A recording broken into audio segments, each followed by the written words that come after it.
ठाकरे गटाच्या उपनेत्या सुषमा अंधारे यांनी मंत्री शंभूराज देसाई यांना सडेतोड उत्तर दिले। ड्रग्ज प्रकरणात शिंदेंच्या मंत्र्यांचा हात असल्याचा आरोप सुषमा अंधारेंनी केलाय। यावर शंभूराजे देसाई यांनी सुषमा अंधारेंना 24 तासात माफी मागण्याचा काल इशारा दिला होता। यावर आज सुषमा अंधारेंनी पत्रकार परिषद घेत देसाईंना प्रत्युत्तर दिले। पाहूया। प्रवीण दरेकरांनी तुम्हाला प्रश्न विचारलेले आहेत।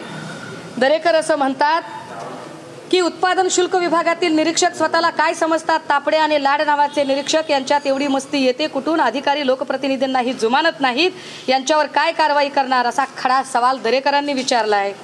राज्य उत्पादन शुल्क मंत्र्यांना ठराविक अधिकारी आवडीचे का आहेत, ते अधिकारी कोण मी तिथपर्यंतही पोहोचणार आहे। आमच्या पक्षाचे विरोधी पक्षनेते दानवे साहेबांनीही आपल्याला ऑन रेकॉर्ड प्रश्न विचारलाय।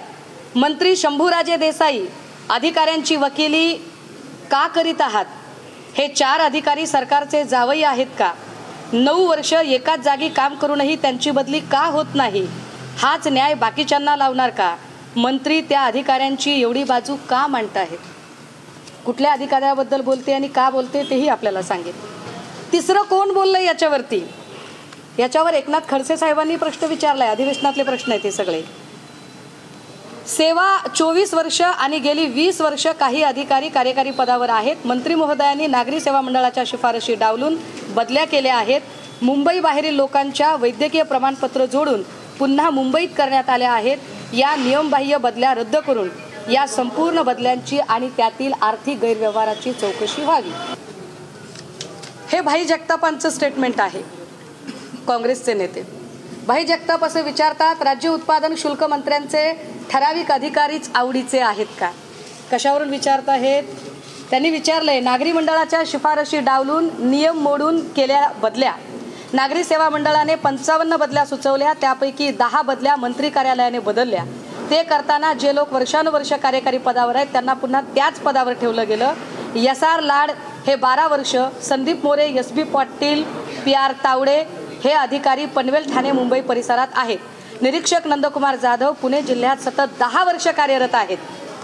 ACB सह अन्य गंभीर प्रकारचे गुन्हे असणाऱ्या अधिकाऱ्यांनाही मुंबई ठाण्यात क्रीम पोस्ट देण्यात आलेले आहेत। वैद्यकीय प्रमाणपत्रांची शहानिशा करण्यात आलेली नाही। 7 अधिकाऱ्यांच्या मुदतपूर्व बदल्या करण्यात आलेल्या आहेत। स्वतः जगताप काय म्हणालेत, भाई काय म्हणालेत बघा, या बदल्यांमध्ये मोठा आर्थिक व्यवहार झाला आहे। आमची लक्षवेधी 2 वेळा पुढे ढकलली गेली। उत्तरात मंत्र्यांनी खोटी माहिती दिली। मी का बोलले? देसाई साहेब तुम्ही ऑन रेकॉर्ड खोटी माहिती दिली असं मी नाही, असं भाई जगताप म्हणतात आणि ऑन रेकॉर्ड सभागृहाच्या पटलावर म्हणतात।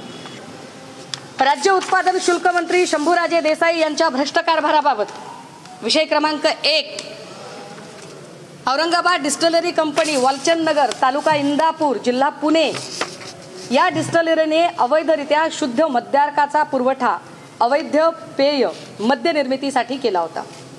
मी जरा नागपूरमधल्या पत्रकारांना सांगितले पाहिजे आणि महाराष्ट्राला सांगितले पाहिजे, पुण्यातले आधीचे अधिकारी असणारे सन्माननीय महेश झगडे साहेब यांनी ताडी विक्री पूर्णतः बंद केली होती। झगडे साहेबांच्या नंतर आलेल्या राजपूतांनी मात्र ताडी विक्री पुन्हा सुरू केली। राजपूतांचा एपिसोड सुरू करतो।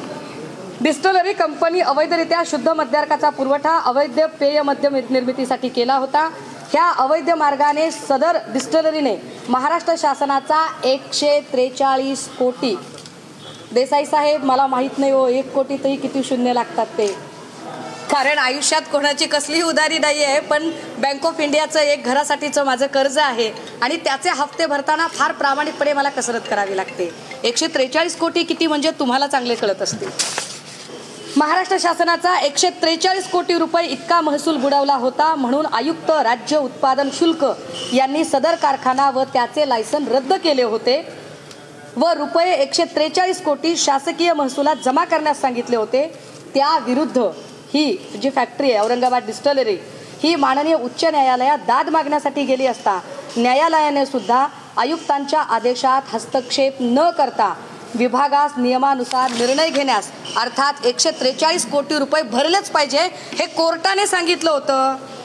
तुम्ही तुमच्या दालनात बैठक बोलावली, 143 कोटीचा महसूल बुडवलेल्या कंपनीचं ज्याचं लायसन रद्द झालं होतं, हायकोर्टाने सांगितलं होतं की त्याच्यात कुणीही हस्तक्षेप करायचा नाही। असं असतानाही त्या कंपनीची हिअरिंग तुम्ही तुमच्या दालनात बोलावली। पत्र आहे त्याचं पत्र आहे. आता राहिला प्रश्न, हे जे चरणसिंग राजपूत आहेत जे या डिस्टलरी कंपनीमध्ये, चरणसिंग राजपूत कोण? हे पुण्याचे एक्साईजचे अधीक्षक आहेत. एक्साईजचे अधीक्षक चरणसिंग राजपूत. या चरणसिंग राजपूतांच्या अधीन अजून एक अधिकारी मिस्टर अबानी फुकट दारू प्यायला देत नाही म्हणून हॉटेलच्या मॅनेजरला मारहाण करतानाचा व्हिडिओ होता. त्यांचा काल 2 दिवसापूर्वीचा अजून एक व्हिडिओ आहे, मी ट्विट करते थोड्या वेळात, तो आत्ता माझ्याजवळ उपलब्ध नाही आहे. एका बाईला मारहाण करताना रस्त्याने मारहाण करत आहेत ते. कारणं काय ती त्याचे आता इथं बोलत नाही. असे अधिकारी, यावरती काय बरं राजपूतांनी कारवाई केली? राजपूतांनी का ताडी चालू केली? जी ताडी झगड्यांनी बंद केली होती ती ताडी पुन्हा राजपूतांना का चालू करावी लागली? राजपूतांचं आणि आपलं असं काय सख्य आहे की आपण राजपूतांवरच्या कुठल्याच तक्रारीकडे लक्ष देत नाही? बरं, राजपूत आहेत काय? राजपूत यांनी नोकरीवर लागताना भामटा राजपूत हे जात प्रमाणपत्र जोडले होते. बाल की खाल निकालूंगी, धमकावताय तुम्ही मला. चरणसिंग राजपूतांचं जात प्रमाणपत्रच बोगस आहे याची चौकशी चालू आहे. मुळात यावरती लोकांनी तक्रारी अर्ज दाखल केलेत. भामटा राजपूत संघटनेची त्याच्यावरती विशेष मागणी आहे की याची सुनवाई घ्या म्हणून. हा अधिकारी तुमचा अत्यंत चहेता अधिकारी आहे. NIAची टीम महाराष्ट्रात आली होती. प्रदीप शर्मा वगैरे नावं आपल्या सगळ्यांना माहिती आहेत. प्रदीप शर्मा त्याच बराकीत होते ज्या बराकीमध्ये ललित पाटील होता. 15 महिन्यापासून बराकीत आहेत ते आणि रुग्ण म्हणून उपचार घेत आहेत. काय शर्माला आजार असेल बरं की तो 15-16 महिन्यापासून तिकडे उपचार घेत आहे? काहीतरी झालं असेल ना. अरे, केमोथेरपी सारखा जरी भयंकर काही कर्करोगावरची उपचार पद्धती असेल तरी पण इतका वेळ लागत नाही ना. ललित पाटीलला महज हर्निया झाला सांगितलं होतं. हर्नियामध्ये लागतात 9 महिने. ओबेसिटीचं ऑपरेशन लागतात 9 महिने. किती बदलाल तुम्ही ट्रीटमेंट, लाईन ऑफ ट्रीटमेंट?